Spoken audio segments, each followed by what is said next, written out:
quick overview of rendering in Houdini.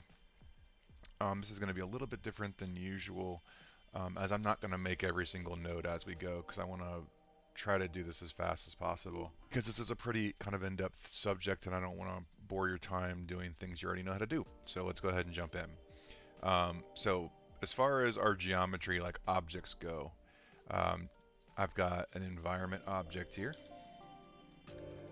It's just a grid, and you'll see this format that I use a lot. Grid with a transform with a null pointing out. If we go to enter geometry, this is going to look a little bit complicated, but it's not. I basically have a little switch down here so I can pick between different objects as we render. As you'll see, we're going to render a sphere, torus, a cube, some particles, and some curves. So that's just a little kind of setup there. And then I've got all these reference nulls, so we can see the spheres going into this one, torus into this one, box here, points and curves. There's a little bit of a setup for the points and the curves, and I'm just going to go through that just real quick. So you can see we've got a sphere, then I'm using a match size,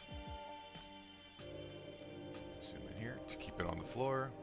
I'm converting that to points using a points from volume, and then adjusting the color, just adding a random color with an attribute randomize, or sorry, an attribute adjust color, and then there's an attribute randomize, and this is set for p scale, and you can see it's going between a minimum value of 0.1 and 1.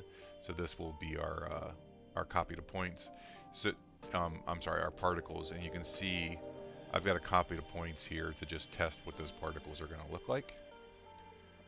Just as a preview right here, and then that goes out to a null. And as far as the curves go, this should look pretty familiar, but we'll go ahead and go over it anyways. We have a sphere with a match size, a points from volume, an attribute adjust color, an attribute randomize on the p scale, the exact same setup I just showed you. This is running into a pop net. And inside this pop net, I've got some forces here, the drag, and our source object here. Just show the point's got an impulse, impulse count to 1, constant is turned off, so we get some trails with curves here. So we've got just some movement, and then that pop net is then wired into a trail. The trail gives us curves by using connect as polygons up here, and then that's going into a resample to get better topology in the curve, and that's going into a stash, and then that stash is being transformed, and you'll see it's just these curves. I'm just moving them around a little bit. The important part is putting this attribute create. So there's an attribute create called width, and that's value is set to 0.01. That's really important, as this attribute is what tells Houdini what width these curves should be in the render engine. So that's a quick overview of the geometry. So let's head out to our object level here, and you'll see I created a lop net, and for that, the lop net, all I did was right click and go to lop, and then lop network, and then we'll just dive in. So at the top of this network chain here, you'll see we have a bunch of these SOP create nodes. And again, this is as easy as right click, SOP create, and then each one of these SOP creates is pointing to a piece of geometry. So if we dive in here, we'll see we've got our test geometry in a transform. If we go into the sphere, we're just merging that sphere in. Same with our box as well. And then our torus, and there's our points. And you can see that P scale working. And then we've got our curves. And then we've got our floor at the bottom. So these are all just importing our geometry into LOPS. So import geo. So next up, we just have a material library, which I'm going to cover in depth in a second. And then we've got some assignments, which this is basically telling what materials go to which object, which I'll show in a second. And then we have a dome light here with an HDR running into a camera, and then Karma settings. And we've got another assigned material. I'll just pop that in back up here. All right, so if I hit L, we'll just go ahead and organize all of this stuff. So we'll just say there's our import geometry, and then here's our materials. So when it comes to materials, we basically assign them through this material library. So if I go into the material library, you'll see we've got a bunch of these surface shaders. So to make a surface shader, all you have to do is right click, type in standard, and you'll get a Material X standard surface, which is right here. That's all these are. You'll see they're just standard surfaces. For this demo, I'm using Material X. I suggest that's what you use. It's kind of like an open source way of sharing shaders across multiple pieces of software. This will probably be the structure kind of going forward, so I would learn this Material X stuff. And then to assign one of these to an object, all you have to do is click and drag and drop. And when you do that, it creates one of these assignment materials. And you'll see in this assignment material, there's nothing in the node, but you'll see up here the primitives and the curves. So this is the material path, and this is where it's being applied to. So if we split our interface here, and I'm going to set this pane to under Solaris scene graph. You'll get, this is the USB scene graph, or USD scene graph rather. And you can see all of our objects in here. So if I select, let's go ahead and select the sphere. So if I select this sphere and I hit this plus, you can see we've got this mesh 0. And you can see if I go to these material assignments, you'll see there's a box, toy, and there should be a sphere in here somewhere. So we got toy. I may not have all these applied, which is fine. Oh, we've got a material assignment. There's 2. So this material is being applied to the box right here, and to the sphere right here, and to the torus right there. So just all this is doing is pointing these to where they should go. The last assignment material, so probably this one, looks like it's got all of the assignments in it. So we're just gonna do this from scratch real quick. I'm gonna take it through the process. So let's go ahead and just get rid of the material library and the assignments.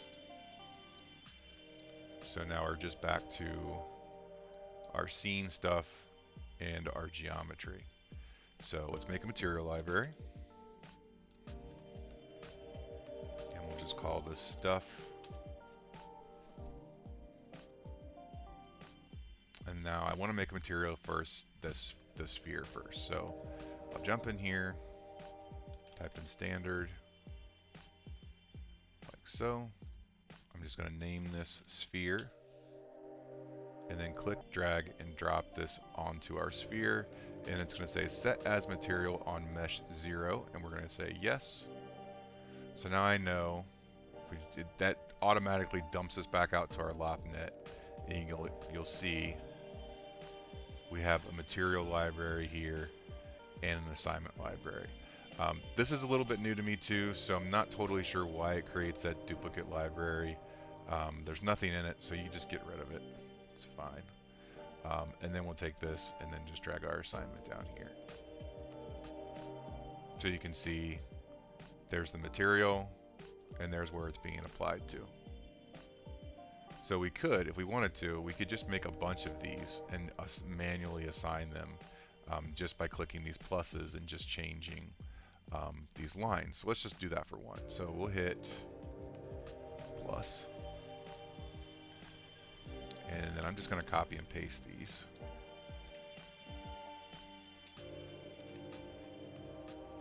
Now for sphere, I want to change this to box.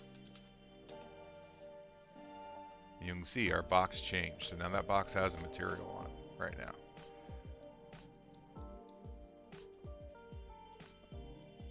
So if I go back into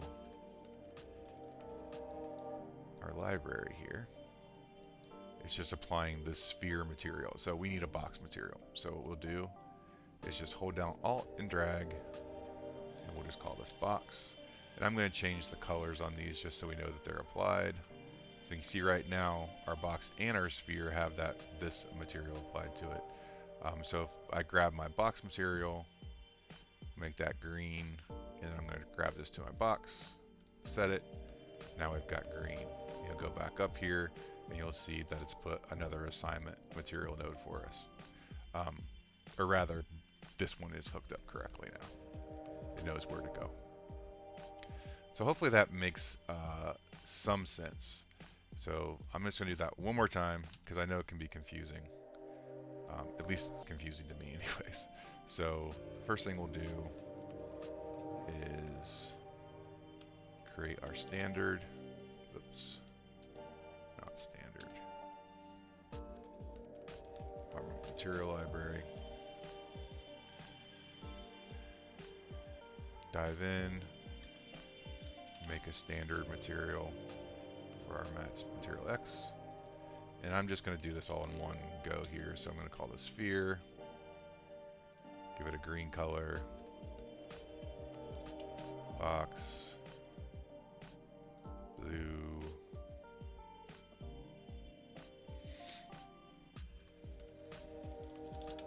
torus, different color of blue, and the other ones we don't have to worry about right now. We'll talk about that in a second here. Okay, here we are. So we've got this going. Alright, so I'm going to left click sphere, drag it to sphere, apply it, go back into that material library, apply our box, and apply our torus. And I'm just going to go ahead, delete this material library, grab our assignment here, and we should see an assignment now for all of these materials, which we do, which is working for us. So for our points here and our curves, there's a little bit different of a setup because we're reading in our color value from SOPs. So that's why I put it like an attribute color adjust or a randomized color. So this color is coming from SOP. So we don't want to assign color. We want to use that existing color. So how do we do that? So we'll just go ahead and make another shader here. We'll just call this points, like so. And we're going to need another node. So we're going to need a geometry properties. So this material X geometry property value, that is what we want here. And then I'm going to plug this into my base color. And then up here under signature, we're going to set that to color. And then under geom prop, we want to type in display color, like so. So now if I click and drag this onto my points, you'll see it kept the color, but now it's got the values of this material. So if I wanted to, I'm going to go over these settings a little bit in depth later.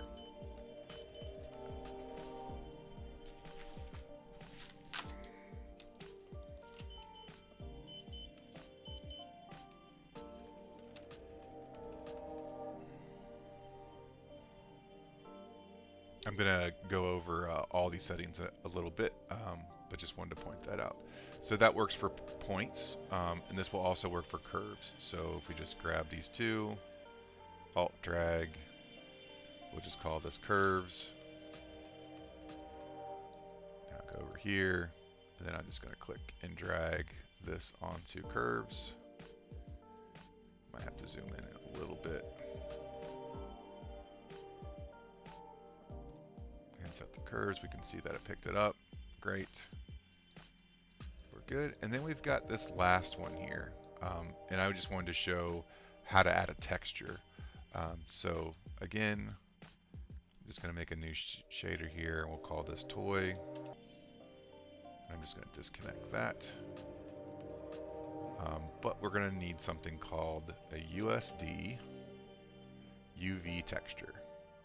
So if I select that, and then pipe our RGB into our base color, and then I'm just going to go grab a map. So I've got something in here already, so we'll just say, let's use this one, and then apply this to our toy. And it didn't look like that path worked, so let's just try, there you go, you can see it. It's applying a texture map to it.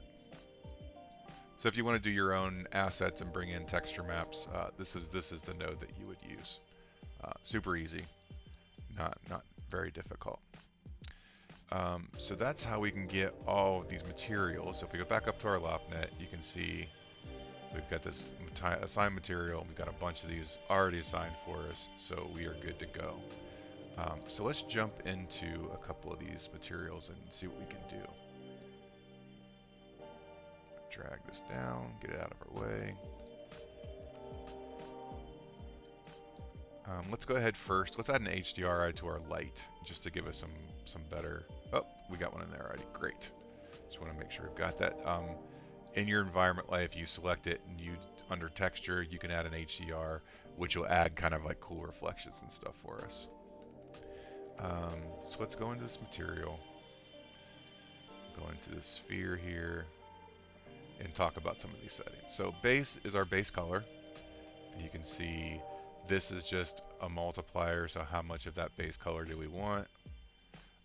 You can select it here. Diffuse roughness is roughness in the diffuse channel. So if you want it to be a rougher surface, you could use that. And then metalness will make this a more metallic. Metalness and specular and diffuse roughness kind of work together. Let's just drag that down for now. So under specular, this is our specular amount. So if I pull that down, it'll get rid of our highlight here. We can bring it up to 1, and if we want to, we can add spec roughness, which will roughen that highlight out and give us a rougher surface, like so. And as a refraction, we'll deal with transmission, that's transparency, translucency rather. And then you get specular, anisotropy, and rotation. Which you probably won't mess with those. I would encourage you to just mess around with all of these, but just for time's sake, I'm not going to go into everything. And you can also adjust your specular color if you want to, and here. So let's go ahead and turn this roughness back down on all of these. Yeah, and sometimes this will kind of like freeze up on you, but don't worry about it for now. Let's just change this color just to make sure. Okay, we're going to spec color up back up to white.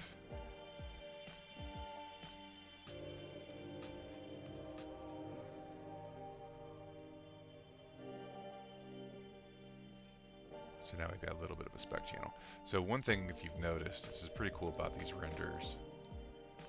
We're getting bounce light from other objects, from the ground, which is pretty cool. So let's go ahead. We'll leave that ball there and go over to the torus. So another really cool thing that we can do is you can save presets, which I've got a couple that I've made myself. So I've got some different presets here, which they'll be in this file.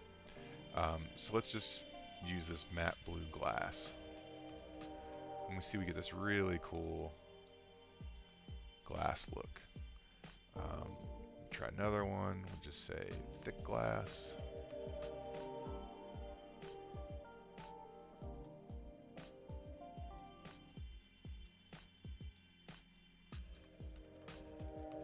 Let's try just glass. There's a glass with no color. And then if we want to, we can always adjust these. So let's bring this roughness to about there. Try to turn this color up. Transmission depth, let's let it go through it. And if you see, if I take this to 0, it'll be completely opaque. So let's go up to our spec. Maybe mess around with this a little bit, bring the refraction down. You can see as I bring this refraction down, the effect that you're going to get. And this is basically how much refraction that the glass does. So some other stuff that we can do here. So I'm going to go back to material cool. So we're going to use this right here.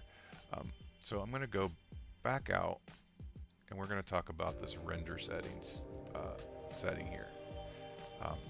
So render settings, this is where we're going to kind of deal with sampling and things like that. So the first thing you want to change is under render engine. You want to make sure you're using XPU. If you've got an RTX GPU. If not, you can use CPU. XPU is definitely recommended. And then you can change your samples right here directly. So if we go up, and I'm going to go ahead and grab this camera here. And we'll go up to cameras. And now we're going to get an actual full render. That's probably something I should mention. You want to make sure that your active node flag is at the end of this tree, so you get all of the stuff. So 120 is probably a bit too high, so we'll just go down to 64. I usually just try to make it so my render time is less than, I don't know, 10, 15 seconds. And it's up here, you can see it. So right now I'm at 2 seconds. So I'll just double this. So let's go 128 and see what we get.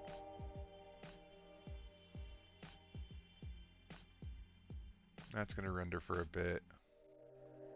So about 5 seconds, which isn't bad. Now if we go under our, which one of these is it in here? Image output, filters, denoiser. So under filters, right now it says denoiser, there's no denoiser, so you can see we're kind of getting this noise in the shadows and some of the reflections. So we're going to turn this to the NVIDIA Optics denoiser and let that run. You can see up here under optics, it's running while we're rendering. And now we have no noise. And we're still at 5 seconds of render. So super, super, super impressive. At least in my opinion anyways. So this is how this glass should have been acting before. Before when I was doing this, I didn't have this flag highlighted, so it didn't work. So let's go ahead and go back into our materials so you can see what this should properly happen. So I've got the torus still selected, and then under presets, I'm going to click this blue glass, and you're going to see now we get a proper blue glass. We get these really nice caustic colors down here in the reflections, and that denoiser works amazing. And we're at a 5 second render for pretty much photorealistic glass. So let's go down here and take a look at our other objects. So we can see with our curves now, they have proper color, but we can also, if we go down to our curve shader, we can make them translucent. We can give them a little bit less index of refraction, so they refract a lot of stuff. So as these start to move, they're going to look like little glass tubes, which is pretty cool. And you can see we've got just our image map guy over here, which even though this map isn't built for him, he still looks pretty cool. So that is the kind of the basics overview of rendering a bunch of separate things inside of Houdini. Like I said, I'm going to give you this setup file as well with this video. So please let me know if you have any questions, and thank you very much. Hey everybody, I wanted to add on to this video because I there was a setting for rendering that used to be on this Karma render settings, but it's not anymore. So we need to drop in a USD render op, and that will give you your render to disk. Um, I thought it was up here on the Karma settings, but it's not. It's actually up here. So all you have to do is this USD render op. I think if you actually, when you make your Karma render settings, if you just pick Karma at the top, it'll actually give you that ROP as well. So at the end of your chain here, you can just tie that in and then render to disk. So just wanted to make sure everybody understood that. Thanks a lot.